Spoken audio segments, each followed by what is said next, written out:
Hello' guys, এয়া জিনাবা আৰু মই ওলালোঁ দোকানলৈ আৰু ভাবিলোঁ যে এটা মিনি ব্লগকে বনাই দিওঁ। এয়া আপোনালোকে দেখিবলৈ পাইছে যে আজি মুছলপুৰৰ প্ৰায়ভাগ দোকানেই বন্ধ আছে, যিহেতুকে আজি ছানডে হয়। আৰু আমি দুয়োতে হেলমেট নিব পাহৰি থাকিলোঁ বাবে এইখিনি খোজকাঢ়ি আহিলোঁ, কাৰণ আগত পুলিচ দাদাহঁতে ৰখি আছে। আৰু এয়া আমি মিঠাইৰ দোকানত সোমালোঁ অলপমান পনীৰ কিনিম বুলি। পনীৰখিনি কিনিলোঁ। কিনি পিনে আমি এই চব্জি বজাৰলৈ গ'লোঁ, চব্জি অকণমান কিনিলোঁ। আমাৰ মুছলপুৰৰ এইখন ডেইলি বজাৰ হয়, আৰু যোনখন সাপ্তাহিক বজাৰ আছে সেইখন মানে মুছলপুৰত সোমবাৰ আৰু বৃহস্পতিবাৰে হয়। যিহেতুকে আজি বজাৰ বাৰ নাছিল, সেয়েহে আমি এইখন বজাৰতে আহি কিনে চব্জিখিনি কিনি ল'লোঁ। লৈ পিনে এতিয়া আমি গৈ আছোঁ আমাৰ মুছলপুৰৰ সৰুৱা টাউনখন। আৰু এয়া চাওক আমাৰ বাইদেউৰ উৎপাত। এই চব্জিখিনি ল'লোঁ আমি, পিনে আৰু এইখিনি আমি চব্জিখিনি ল'লোঁ।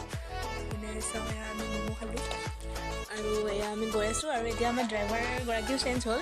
চ' এনেকৈ গৈ আছোঁ, গৈ থাকোঁতে আমি ধুনীয়া জেগা এটা পালোঁ। তো আমি ভাবিলোঁ ফটো দুখনমান উঠি লওঁ। আৰু দেখিছে ৰাইজ আপোনালোকে ইমান ধুনীয়া বেহৰখিনি ধুনীয়া হৈছে। আৰু এইটো দেখিছে মোৰ কাৰিব চান, ভাল লাগে দেই মোৰ। আৰু এনেকৈ ফটো উঠি মেলি আমি গৈ আছোঁ, আৰু আহি মেলি এনেকৈ ৰুমত বনালোঁ। আমি বনাই মেলি আমাৰ এয়া হৈ গ'ল, আৰু এতিয়া আমি খাওঁ। ৰাইজ বাই বাই।